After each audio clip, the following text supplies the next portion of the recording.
8वें वेतन आयोग का कर्मचारियों को बेसब्री से इंतजार था, जो अब खत्म हो चुका है। केंद्र सरकार ने इस पर मुहर लगा दी है। ये जनवरी 2026 से लागू किया जाएगा। अब इस खुशखबरी के बाद केंद्र सरकार केंद्रीय कर्मचारियों को एक और सौगात दे सकती है। जल्द ही एक और खुशखबरी मिलने के अब संकेत मिल रहे हैं। केंद्रीय कर्मचारियों के महंगाई भत्ते में बढ़ोतरी का ऐलान जल्द ही हो सकता है। इसका लाभ सरकारी कर्मचारियों और पेंशन भोगियों दोनों को मिलेगा। अब सवाल उठता है कि डीए यानी कि महंगाई भत्ते की गणना कैसे होती है और इसका ऐलान कब तक हो सकता है।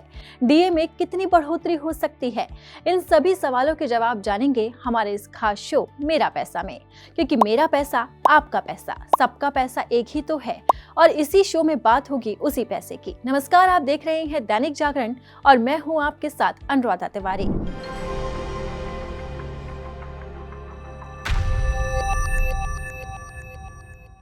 इस खास शो में आज हम बात करेंगे महंगाई भत्ते के बारे में। इस कार्यक्रम में हमारे साथ हमारे वरिष्ठ सहयोगी जुड़ेंगे, उनसे समझेंगे कि कब तक कर्मचारियों को मिलेगी महंगाई भत्ते से जुड़ी खुशखबरी और सैलरी में कितना इजाफा होगा। 8वां वेतन आयोग अगले साल से लागू होने जा रहा है, लेकिन कर्मचारियों को 7वें वेतन आयोग के तहत महंगाई भत्ता मिलने का बेसब्री से इंतजार है। सरकारी कर्मचारियों और पेंशन भोगियों को जुलाई 2024 से 53% महंगाई भत्ता मिल रहा है। अगर पिछले सालों का रुझान देखें तो सरकार होली से पहले मार्च में डीए बढ़ोतरी का ऐलान कर सकती है। अब इस साल कब तक ऐलान हो सकता है, ये जानते हैं हमारे वरिष्ठ सहयोगी। देखिए, ये जो डियरनेस अलाउंस यानी महंगाई भत्ता है, तो वो केंद्र सरकार के कर्मचारियों और उनके पेंशन धारकों के लिए होता है। तो इसके 2 साइकिल होते हैं, 2 चक्र होते हैं। एक होता है जनवरी से जून तक के लिए और दूसरा होता है जुलाई से दिसंबर तक के लिए। तो आमतौर पर अभी तक का जो ट्रेंड रहा है कि जो जनवरी से जून का जो साइकिल है, उसके डीए रेट की घोषणा ये मार्च के पहले हफ्ते में होती है और जो सेकेंड हाफ जो है जुलाई से दिसंबर तक का, तो उसके डीए रेट की घोषणा आमतौर पर सितंबर या अक्टूबर महीने में होती है। तो इस बार जो जनवरी से जो लागू होना है, नया रेट अनाउंस होना है, तो उसकी भी उम्मीद की जा रही है कि वो मार्च के पहले हफ्ते में अनाउंस हो। और लेकिन ये लागू होगा जनवरी से ही, लेकिन उसकी जो रेट अनाउंसमेंट है वो मार्च के पहले हफ्ते में शायद हो। अभी सरकारी कर्मचारियों को 7वें वेतन आयोग के तहत सैलरी मिलती है। इसके तहत डीए का calculation all India consumer price index के आधार पर तय होता है। इस बार जुलाई से दिसंबर 2024 तक के इंडेक्स के डेटा से तय होगा कि सरकार महंगाई भत्ते में कितनी बढ़ोतरी करेगी। अब ऐसे में सवाल उठता है कि इस बार डीए में बढ़ोतरी का कैलकुलेशन क्या होगा, क्या इसी तरह के आधार पर बढ़ोतरी तय की जाएगी। ये जो महंगाई भत्ता है, ये तय होता है all India consumer price index से। तो इसके जो आंकड़े आते हैं वो देर से आते हैं। तो अगर आप लेबर मिनिस्ट्री के साइट पर जाए तो वहाँ आपको दिखेगा कि जो लेटेस्ट आंकड़े हैं वो नवंबर के हैं, नवंबर 2024 के। तो अभी ये दिसंबर के आंकड़े आने बाकी हैं। तो इसलिए इसमें जो रेट अनाउंसमेंट में इतनी देर होती है कि फरवरी में हो सकता है। अभी जो आना है, जो आंकड़े आएंगे वो दिसंबर के आएंगे, तो उसके बाद उसके आधार पर कैलकुलेशन करके वो फिर मार्च में उसका अनाउंसमेंट होगा। तो हम अगर पिछले आंकड़े देखें तो जनवरी 2024 से जो नई दरें लागू हुई थी उसकी घोषणा 6 मार्च को हुई थी और जो जुलाई से नया रेट अनाउंस हुआ था तो उसकी घोषणा अक्टूबर में हुई थी, अक्टूबर 2024 में। तो इस हिसाब से अभी अगले महीने नया रेट अनाउंस हो सकता है। सरकारी कर्मचारियों की सैलरी में कितना इजाफा होगा, ये उनके मौजूदा वेतन पर निर्भर करता है। सरकार डीए को 53% से बढ़ाकर 56% कर सकती है। खैर, ये तो अनुमान है, लेकिन हमारे वरिष्ठ सहयोगी से समझते हैं कि सैलरी में कितना इजाफा हो सकता है और इसका कैलकुलेशन क्या रहेगा।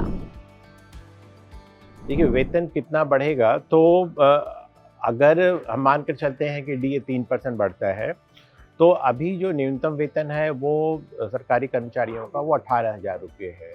तो वो 3% यानी कि हो गया वो 540 रुपया बढ़ जाएगा।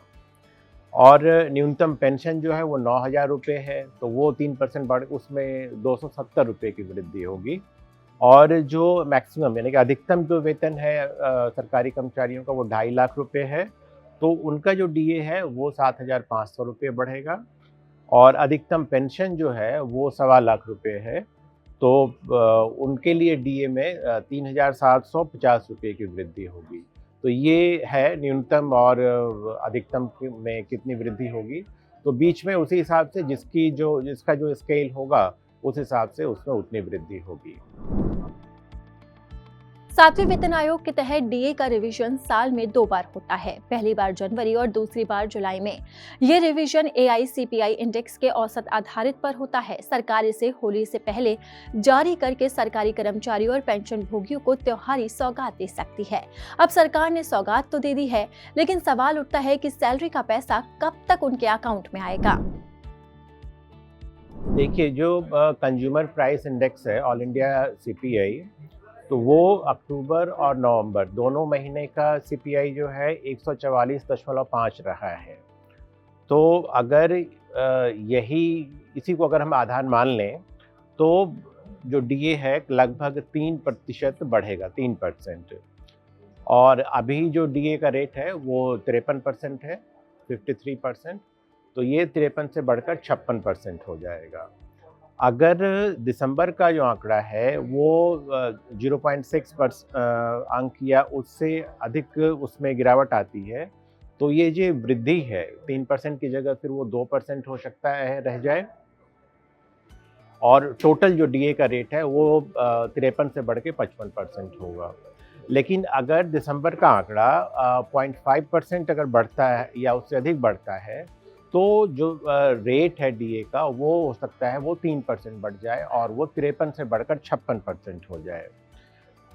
थोड़ा सा इसका पिछला भी मैं बता दूं कि जो जनवरी 2024 में से जो लागू हुआ था, तो उस समय डीए का रेट 4% बढ़ा था, तो वो 46 से बढ़कर 50% हुआ था। और अक्टूबर में जो अनाउंस हुआ था, जो जुलाई से लागू हुआ, तो वो जो रेट उस समय 3% बढ़ा था, तो उस समय वो फिर डीए जो है वो 50 से बढ़कर 53% हुआ था। तो अब देखते हैं कितना बढ़ता है। अगर ये 2% बढ़ा तो 55% हो जाएगा, और अगर 3% बढ़ा तो 56% हो जाएगा। और एक जानकारी और दे दूं कि अभी अगले साल से 8वां वेतन आयोग लागू होना है, तो उससे पहले ये 2 बार डीए रिवाइज होना है। एक ये जनवरी 2025 से और दूसरा जुलाई 2025 से। तो क्योंकि उसके बाद जो होगा उसके बाद फिर नया वेतन आयोग बहुत संभव है कि लागू हो जाएगा, तो डीए उसमें मर्ज हो जाएगा। अब केंद्रीय कर्मचारियों को अपने महंगाई भत्ते में इजाफे का इंतजार है। अब देखना होगा कि सरकार किस आधार पर महंगाई भत्ते में इजाफा करती है और कब तक ये ऐलान होता है, और लोगों को त्योहार में क्या खुशखबरी मिलती है। अगर आपको हमारा ये खास कार्यक्रम पसंद आया तो इसे लाइक और शेयर जरूर करें। अगर अब तक आपने दैनिक जागरण को सब्सक्राइब नहीं किया है तो इसी तरह के स्पेशल प्रोग्राम्स को देखने के लिए आप दैनिक जागरण को जरूर सब्सक्राइब करें।